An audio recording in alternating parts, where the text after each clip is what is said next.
Hello everyone, the Honest Collector here to give you the truth on the Medicom Mafex X-Men Tiger Stripe suit or yellow and blue suit Wolverine here. And I know I haven't posted in a while, but I'm probably going to be posting more consistently because I don't think I'm going to be on here much longer.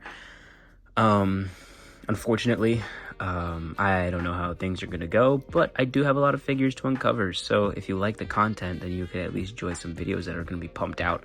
So without further ado, I'm going to try and shorten it, not like shorten and just like not say anything about my reviews, but I feel like they're really long. So let me know how you guys feel about the long or short content, which one you guys like. There's already a glaring issue with this figure, but I do want to talk about what I do and don't like to show if it weighs out or not and can more settle your opinion, because I know this guy's popping up back, able to be bought now without having to spend an arm and a leg. I saw him for like $80, kind of like what he originally went for. This was a gift to me, thankfully, so yeah, that's awesome. So, but I will still express this as if I paid as much of the retail value. So we're going to go over that now, but first we're going to go over the box. When you get him, it's not like normal Mafex figures because they're usually packed with accessories, and this guy's a little bit on the short side. You can see the outline here of the alternate heads and stuff like that, which is nice to get to. And then the one you get in the package, I believe, is the unmasked one. And yeah, so I'll go over accessories later, but the box, like Mafex usually does, is absolutely stunning. Mafex is the one company where they have boxes that I just can't throw out. And yeah, so here the back, basic poses. He looks beautiful. He looks pretty decent and pretty accurate to what we actually get in hand, which is really nice to see. If you want to display it like this, that's also a possibility. You could display it like this, or like that, or like that, and that's what I love about these boxes. Everywhere you look, there's somewhere to place it. Without further ado, let's get into the figure. So first off, I'm going to go over his accessories, which you can already see are interchanged here, but I'm just going to pop these off and show them to you right here. He comes with a decent spread in total. It just feels like not as many hands and stuff like that as we're used to getting. Like with Spider-Man, I think we got like 6 pairs. We only get, 3? So we have the claws here, which look really nice. I'm gonna see if that camera can focus. But yeah, so they look pretty good. It's a nice silver. I've had this figure for a little over a year and no paint chipping on these claws, no bending, no nothing. And I put some of these figures in a bin. I've put this guy on my desk and stuff like that now because I don't want him to be in there with all the other figures. But yeah, this hasn't broken off or anything like that, so that's good. The claws look really nice. You have these open hands here, which also look really good. They're painted really nicely. I really wish I can get because when I zoom in, the audio goes bad. So forgive me, I'm kind of learning this. But you can see there, the paint is pretty nice. Nothing too bad. And then you get the punching hands or the fist hands with the claws that aren't ignited. Then you get a regular head sculpt, which looks really good. There's nothing too wrong with this. The shading's nice and everything like that. Then you get the angry expression, which I have experienced chipping on the top here, but I honestly do think that is my fault, not Mafex's, or Mafex's fault. Mafex. I don't think that's the figure's fault. So yeah, that angry head is just awesome. It does what it needs to do, and it looks really good. And then we have where is it at? Here it is. An unmasked head, which this head looks amazing. It looks really, really good. You see all the eyebrows and everything like that. Let me see if I can get that light lower. So yeah, just to zoom in here. It looks really good, really crisp paint. All on the sides and everything. You have some blue paint, a lot of blue paint throughout the hair part. And yeah, I think it just looks really good, especially when you pop it on. That's awesome. That's amazing. If you want like a peak X-Men 97 kind of Wolverine, this is gonna be it. I mean, I think the claws are a little too long to do that, but it can work. But yeah, I think, well, I mean, to be fair, Marvel Legends just gave us a really nice Wolverine, but if you really want to go that high-end route, this is of course a good figure to pick up. You're not going to be disappointed. The major draw is the claws with these things, which I do understand, but going over the figure himself, let's put on these regular hands, these punching hands. I'm going to do this off camera. Actually, can we do it? These are really stiff. You definitely want to heat up your figures, or heat up the hands at least. But yeah, so going over the figure, the glaring problem that I was talking about is these butterfly joints. If you want to have them like regular up, you're going to have this completely detached. So you would have to have it like this, which then works, and it can work well enough, but you're really restricted to where you can move these shoulders. And if you want them to be a little back more like this, that looks more normal, and have them look a little more broad, you're gonna have this come out, which looks atrocious. So yeah, I don't know how they could have done that. I think if they just kind of overlaid it a little more and then put the butterfly joint in there, and just on the overlay they put the paint there and the sculpt, then it would have looked nicer and it wouldn't have to have broken it up. But I don't know about the range. Mafex is all about range. So for me, it's an action figure, so it's supposed to move. I'm okay with it. But that's of course up to you to decide once you get it in hand or before you buy it, because this figure's not cheap. These shoulder pads move, they move around, they're on a ball joint, so they can even move up too, and you can detach them right here very easily, and you'll see that's what that looks like. So yeah, sometimes I like to rock the sleeveless design. You can see some transfer of paint, not really on camera, but a little, which is not bad in my opinion, and majority of the time I'm gonna have the shoulder pads on him anyway. So yeah, these move up so that way you get all the range you want. So that's nice, and the paint overall just looks good. I always like the shiny blue that they've done, so that way it looks reflective like those comics, and you can kind of control how the light is going to look on these things. The only thing is that these shoulder pads are definitely a different blue and different looking gloss and finish and everything like that than these, which these look a little faded. The paint's not the best transferred on there. This one's definitely better, but honestly, even though it is a pricey figure, these are things I can ignore because they're not really a big deal, and you won't really notice it until I put it in a camera, put it in a studio light, and really let you know every nook and cranny about this figure. So it's not that bad to me, and I didn't really notice until I just put it under here. So yeah, everything else is good. Again, I've had this figure for a little over a year, and this is how good it looks, so take that as you will for the durability of this guy. And yeah, so I think getting on to the articulation, let's look. Yeah, here, cleanly painted, not misaligned or anything like that, which is good. And yeah, so going on to the articulation, the head, you have the joint with the bent dumbbell right here, and then you have the neck as well. So he is going to get really good range as far as you would want it to go. Looking up that much too, insane. So that's really good. You get the arms, which again with the butterfly joints move all around. This is how much you can get for crossbody, since this is very important for Wolverine. That's amazing. That's great. That's like all you really should need. And then if you bend these elbows in, yeah. So that's awesome.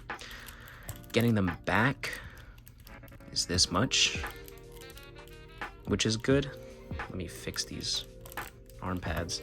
So there you go, getting them back is not bad. And then if you just kind of really set this here, and then you can always, actually adjust the arm and everything like that. So you get a lot of really good range with the arms, which is super important for Wolverine.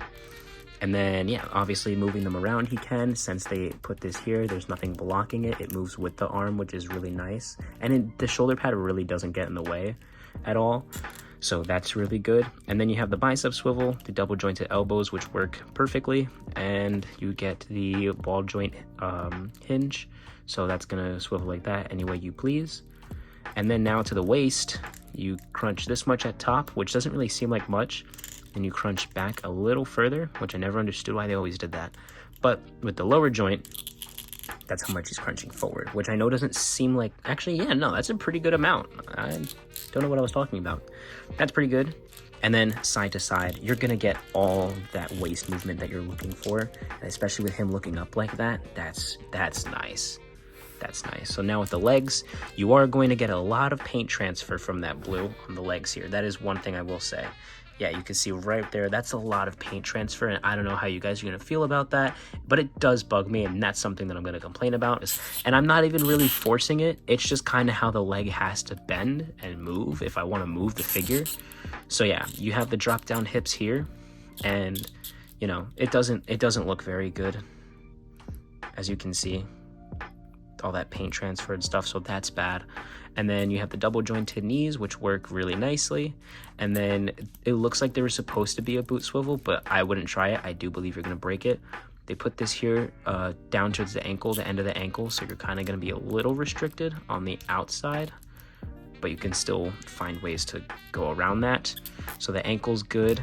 It's on that ball as well. You get the toe articulation there, and the twisting side to side, curling, or just pivoting. And yeah, splits, not fully, not the best that we've seen, but it's not bad. In my opinion, it's almost enough.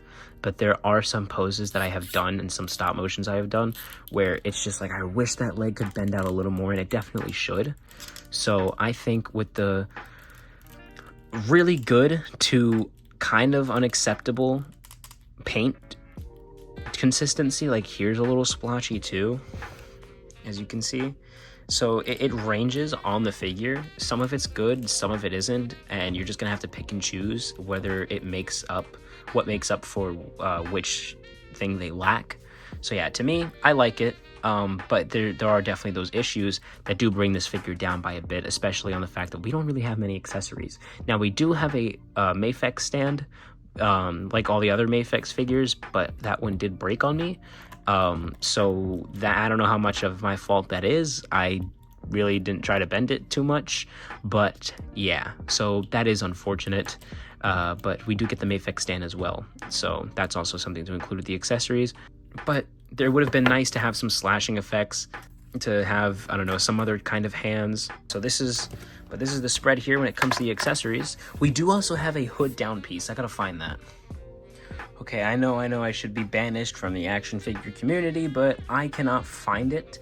But I do have this one from the brown suit, and this is basically what it is. It's just a hood down piece that you put right on top of here. It's not gonna look good, but you put it right on top of here, you put the head over it like that, and there you go. That's the Wolverine cowl down, which looks really nice.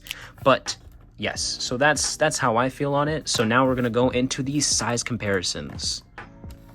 I didn't realize how much before, but this guy's a little knock-kneed. Just by a little. The knees look a little janky in terms of what direction they're really sitting in. But let's get to the comparisons. Here he is, starting off strong, right next to the 20th anniversary of Marvel Legends Hulk figure.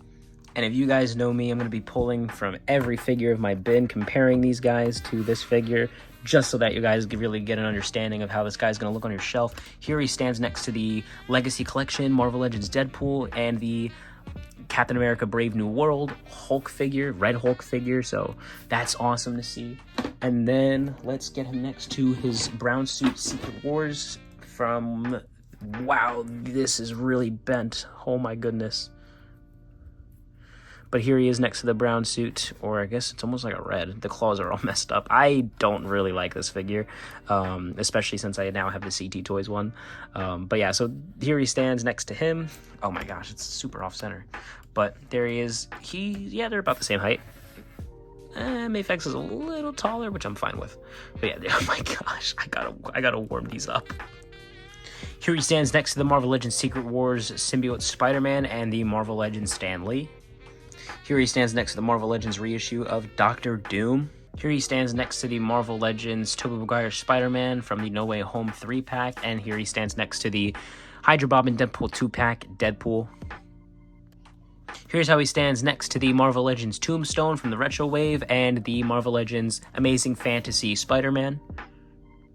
Now, leaning a little more into the Capcom side of things, although here he stands next to the Marvel Legends Deadpool and Wolverine Deadpool and the Jada Toys Chun-Li.